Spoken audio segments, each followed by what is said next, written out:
Messi in for PSG medical. Inter plan to keep star man. Arsenal youngster nears the exit. Football returns for the Mourinho nightmare and a transfer roundup all coming up in the next few minutes. As I'm your host, Matt Froelich, you are the One Footballers, and this is the Daily News.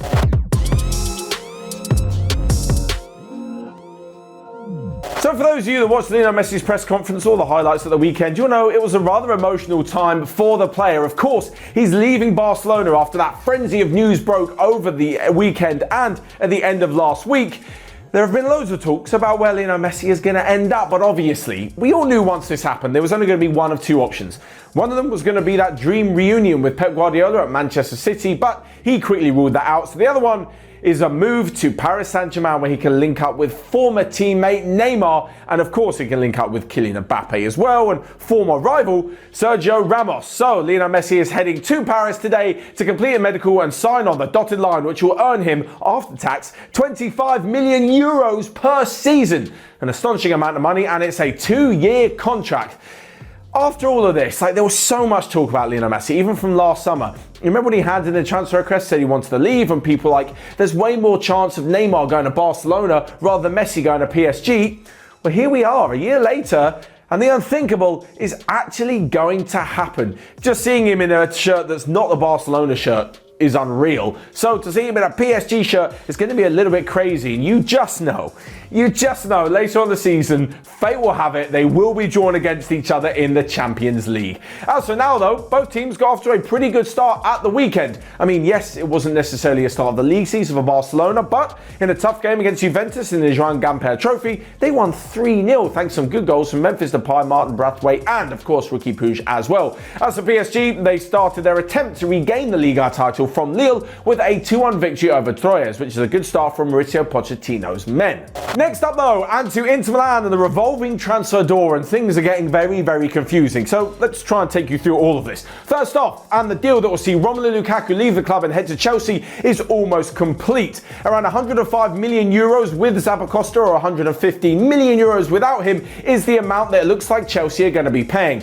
A club record fee, and it now means that Romelu Lukaku has quite a bit of money spent on him when it comes to transfers. Anyway, he'll be heading back to West London and basically to some unfinished business. And personally, I think this means that Chelsea could be serious title contenders this season. They've added to an already brilliant squad. Thomas Tuchel's had more time to deal with the squad and get his points across, and I think they're going to be ones to watch. Anyway, things could be even worse for Inter Milan fans though, if rumours are to be believed that Spurs have agreed a deal with the club for Lautaro Martinez. I don't necessarily see this one happening. I mean, not only is it a very un-Spurs-like signing because they're going to have to pay a lot of money, but also because Martinez is going to be playing Champions League football with the Serie A winners. So I'm not quite sure why he'd swap that for North London. Anyway, who knows what's going to happen. Apparently, Inter Milan have agreed to sign Edin Dzeko over the weekend from Roma, but they've said that is because they want to play him alongside Martinez, because that's to replace Lukaku, and not because they fear they're going to be losing both in the next week or so. Funnily enough though, Spurs have said the exact same thing about Lautaro Martinez, that they want to sign him to play alongside Harry Kane, and not because they're going to lose Harry Kane. Although it looks like if they're going to spend so much money on Martinez, apparently upward of 70 million euros, they'll probably get that money from sanctioning the deal from Kane to Manchester City in the first place. Not quite sure who to believe at the moment. Anyway, doesn't stop there for Inter Milan, as along with Edin Dzeko, they're reportedly also interested in Anthony Martial, who Manchester United could be willing to let go for around £50 million.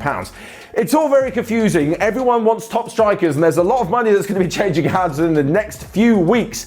Of course, Serie A and the Premier League both start this weekend as well. And funnily enough, Tottenham face off against Manchester City. Of course, Harry Kane is now back at Spurs Lodge and quarantining after returning from holiday. And manager Nuno Espirito Santo says he hopes to speak to Kane about his future today. Next up then, and Newcastle United have finally agreed a fee with Arsenal for Joe Willock. The English midfielder had a stunning loan deal for the second half of last season, scoring 7 goals as Newcastle avoided the drop and actually looked like half a decent team at some stage. And Joe Willock was of course massive to that. He's returned to Arsenal, where it seems like not only him but a few other youngsters aren't quite getting the chances that they need in the first team. Over the weekend, Mikel Arteta refused to say why he wasn't in the squad for their 1-0 loss to Tottenham in a friendly North London derby. Emphasis on friendly, a bit bizarre quite there. But it looks like Willock is close to completing a move to the North East, around £20 million. the fact that Arteta may not be giving reasons why he's not in the squad and why he won't be getting so much game time, if you couple that with the fact they could make £20 million of him, it's not actually that bad deal, especially if Arsenal are still looking to bring in quite a few players. Selling a few and raising some funds isn't exactly a bad idea. The same could be said for the likes of Eddie Nketiah as well, who's also been linked with West Ham. Moving on though, and football did return this weekend. Well, there was a lot more friendly games, but there was some competitive action as well. I've mentioned PSG winning, I mentioned Barcelona's friendly victory over Juventus, Tottenham beating Arsenal.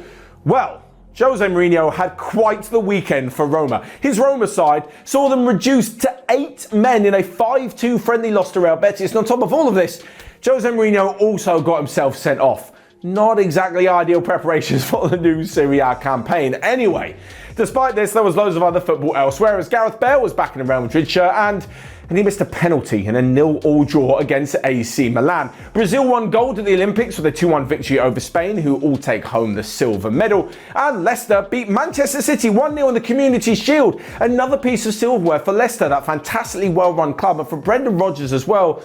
And it looks as though they're going to start the season really, really strong in these. They look finally to finish in the top 4. And my word, what a squad, what a team they are putting together.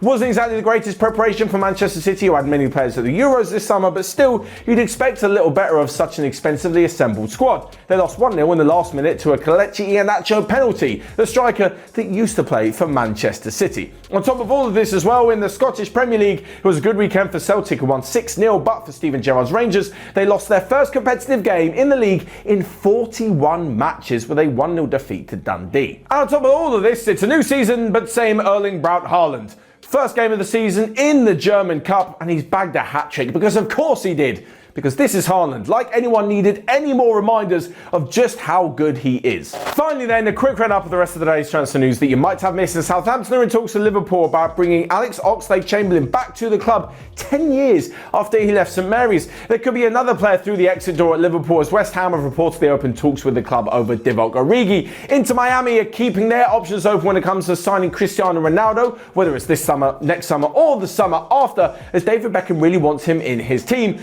And lastly but not least, Hertha Berlin attacker Matheus Cunha has had such a good Olympics with Brazil that Leeds United are interested in bringing him to the Premier League. That's all from me today then. Make sure you check out everything else we got going on, and until next time, I will see you guys later.